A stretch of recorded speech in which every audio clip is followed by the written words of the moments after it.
And this is my review for Transformers Revenge of the Fallen Deluxe Class Brawn. Brawn, as you can see, is a vaguely Hummer-esque vehicle.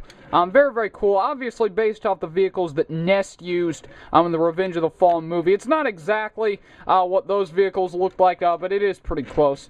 It's a pretty cool vehicle mode. I really, really do like it. I really like the detailed Nest symbol that's on both sides. It just looks really, really cool. It's a really nice touch that they added that. They didn't have to, but they did add that, and I really, really like that they did. Not much to say about in terms of features. It does roll very well, which is nice. It does have a gun that does go up and down. You can, if you want, bend it upward a little bit more, so you can get a bit more of a turret type thing on the top of it, but it does leave a huge gap in the middle, so I usually just leave it officially transformed. Very, very cool. You can also, if you want, take 3mm clip system weapons. You can put them on the side of him. I'm just using one of Straxus's weapons since that's when I have on hand. It looks pretty cool. You can arm this guy up very well, which is nice. And that's about it for vehicle mode. Transformation on this guy, what you want to do is you want to take these pieces, you want to rotate them up like so, and like so. Then what you want to do is you want to take these pieces, you want to bring them forward just a little bit. Then what you want to do is you want to take these pieces, you want to rotate one back, and then rotate them and the other.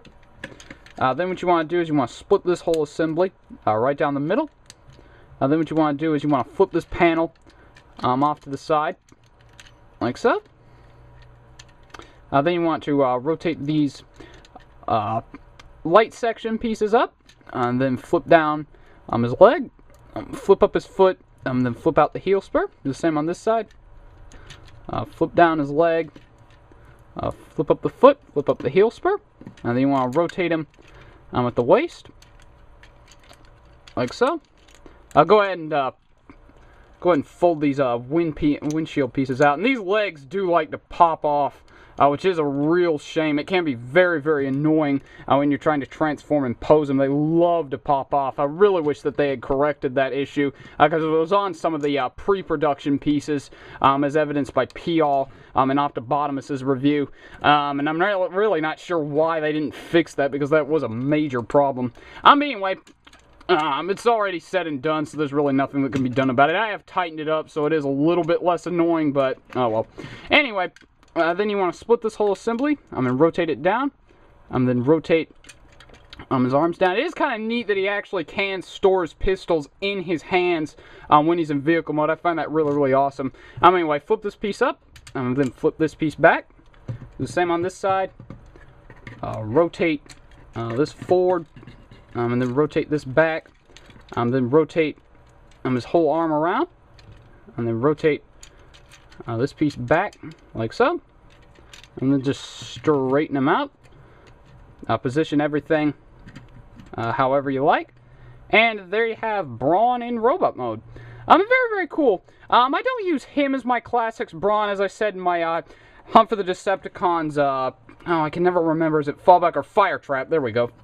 Fire Trap. I usually use Fire Trap as my classics Brawn, but I did pick up this guy, and I usually display him on the battle shelf. I think he really looks awesome. He does look very, very brawny. He has a really cool head sculpt. I really, really like this head sculpt. It looks kind of like he's wearing a gas mask or a battle mask, which is really, really cool. It really, really looks nice. It's a very, very cool looking head sculpt. Anyway, for posability on this guy, he does have a ball jointed head. He also does have a neck joint, which I don't think is due to transformation. It might be due to transformation, but he does have a neck joint, which is cool, so you can get him, get some nice poses out of his head. He does kind of have a Mechalife gimmick of where you rotate his arms up and down, and these little gear pieces kind of move. They all move as one piece. They don't activate like spinning gears or anything, but it is there. But anyway, so you can rotate the shoulders up. He does have ball jointed shoulders, and he does have a very, very tight bicep swivel right here. He does bend at the elbow. His wrists can rotate. You can also, just to show off, you can take the guns out of his hands, which is nice. He does have a waist swivel just due to transformation. And like I said, these legs love to pop off. I'm really not sure why they didn't fix that. I'm really mad that they didn't. But anyway, ball jointed hips. He rotates with the upper thigh. He bends at the knee. These pieces are on ball joints, so you can do whatever you want with them, and these pieces can be managed. He does kind of have a double joint, so you can get him in the chicken leg pose if you really want. His feet do go up and down, and his heel spurs can be posed. And there goes that leg again. Usually isn't this big of a problem, but I'm probably just fiddling during a video review, so it's popping off more often than it would in real life. But anyway, I'm going to go ahead and get him posed again. So he's standing straight. Also, you can, just while I can mention it, you can also, if you want, flip the gun that he had in vehicle mode up to kind of form a shoulder gun. I usually don't, just because I think it looks a little bit too big, but it is there if you want to use it. Anyway, so for some size comparisons, first off, for a standard size comparison, if I can get him to stand straight, there we go.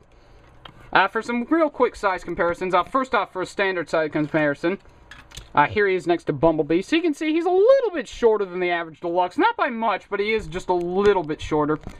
Also, just for fun, here he is next to what I use as my classics Brawn, Hunt for the Decepticons Fire Trap, who I always confuse for Fallback. I'm not really sure. I actually had the Fire Trap name listed on my upcoming figure reviews for several weeks. I didn't catch it until after I had filmed this guy's review. But anyway, this review is about Revenge of the Fallen Brawn. So there you go. That's him next to Fire Trap. So overall, I highly recommend this guy. I think he's really, really cool. He has a really neat design. I really like the head sculpt. He's just overall a really, really awesome figure. And you can get some, you can buy a couple and get the weapons out of him, which I think is kind of neat. So you can give some weapons to figures like Classics Cliff Jumper or Bumblebee if you really, really don't like the fact that they don't come with weapons. So you can use this guy as kind of a weapons pack figure, which is kind of cool. And you can find him at discount stores. I found him at Five and Below. I found him at a place called Ollie's. I've found him all over the place for various prices, so you can get this guy fairly cheap, and you can find him fairly easily. So there you go, my look at Transformers Revenge of the Fallen Deluxe Class Brawn. Thanks for watching, and please subscribe.